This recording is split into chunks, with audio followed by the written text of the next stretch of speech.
So Liara's new outfit might reveal the redacted role for her that director Gamble hinted at last year on Twitter. Let's go over the outfit itself before diving into what it might symbolize for Liara. On ArtStation, a CG artist, Blake Sullivan, showcased a few work-in-progress pieces for Liara and final renders of the N7 helmet from the teaser trailer in a post from 2 years ago. Along with this, Sullivan added a description that reads as follows: "One of the last projects I worked on while at PSYOP, responsible for the main hero's base model Liara, and modeled, textured, and looked out the broken helmet shards along with the spaceship and crew on the last shot." So the CG artist directly worked on the final few seconds of the teaser from 2020, specifically all the characters including Liara and the mudskipper beside them. And to put the "is this Liara's kid" argument to rest, the CG artist confirms here that they did indeed work on Liara herself.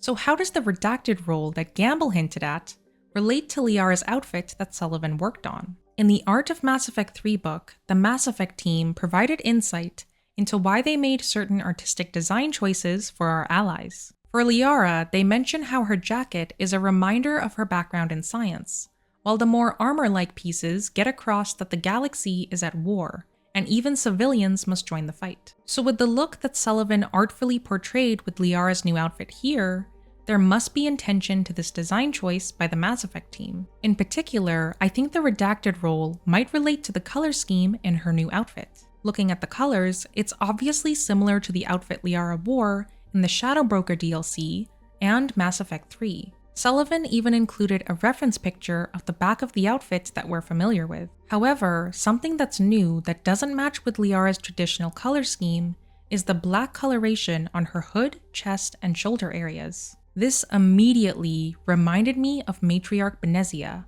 Liara's mother. Matriarch Benezia entirely wears black, and Liara's color scheme in the next Mass Effect now reflects that. So here's what I think the artist tried to portray with this, and what the mysterious redacted role for Liara could be. I think this new color palette for Liara indicates that she's in her second Asari life stage. She's no longer an Asari maiden, but rather a matron. Liara Tassoni, doctor, shadow broker, and matron. Let's go over why Liara being a matron makes a lot of sense following her experiences in the trilogy. There are 3 life stages for Asari that the Codex goes into. Feel free to pause the video here and read about it for more context. Even though the second Asari life stage of matron says that it begins around 350, later on down the page it lists that Asari can choose when to move on to their next stage, based on their maturity level. Biological tendencies for a stage transition could be overridden if unexpected life choices are made by the individual. Now, how could this apply to Liara, particularly in terms of her maturity? Liara admits in the first Mass Effect that she's not like most other Asari. She got her archaeology degree at a relatively young age for Asari, didn't mind meld as frequently as other Asari, and pursued a career choice as the Shadow Broker that obviously isn't what most Asari would choose to do. On top of that, she lost her mother at a very young age, and was heavily involved in a Reaper war that would very quickly mature a lot of people, let alone Liara, who had to make life and death choices on a regular basis. She's clearly shown maturity beyond her years, despite only being in her early 100s. If you chose to romance her in the games, both she and Shepard joke about having little blue children a couple of times. It's obviously in jest, but there are inklings of thoughts there about settling down with Shepard during Mass Effect 3. To me, this shows a level of maturity that would reflect a matron, not a maiden. Asari maidens are categorized by exploration,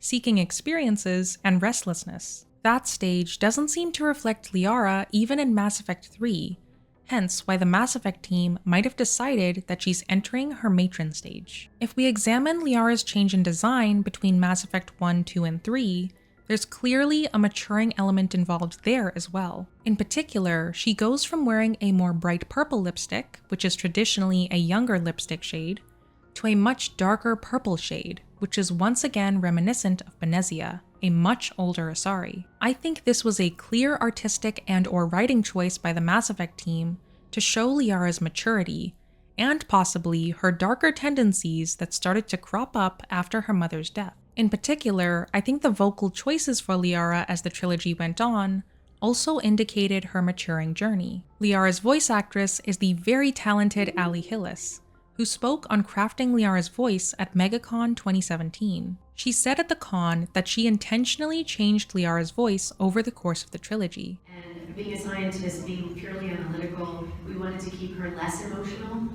so that she was constantly watching, observing, assessing, but not necessarily feeling. And so then we went into 2 and 3, and she progressively, without going too far into it, she progressively got more and more human in a way, more able to connect emotionally, and learning that from her human. She goes on to mention that Liara's voice is different on the datapads in Andromeda compared to how she normally sounds in Mass Effect 3. If you listen to her voice, you might hear in Andromeda, you might hear that it's a little different than it was in 3, and maybe you can figure out why. Maybe we can figure out why. On those datapads, you can compare Liara's voice before she met with Shepard in the first Mass Effect to her time in Mass Effect 3 during the heart of the Reaper War. Hello, Alec. This is Dr. Tassoni. I'm flattered you contacted me. Most scientists dismiss my work, but I'm young and Asari, and they are getting older. So we will see who has the final word. Hello, Alec. This is Liara Tassoni, and the year is 2186. I don't know if you'll even receive this message, but we corresponded years ago. The contrast in pitch, particularly to me, shows that the voice directing for Liara was pushing a more mature narrative for her, especially after her time on the Normandy. Another iconic maturing moment for Liara was heard in Mass Effect 2. When you first meet with Liara on Ilium, the first thing she says is the exact same line that Matriarch Benezia says to Shepard before you fight her on Noveria. Have you faced an Asari commando unit before? Few humans have. Have you faced an Asari commando unit before? Few humans have.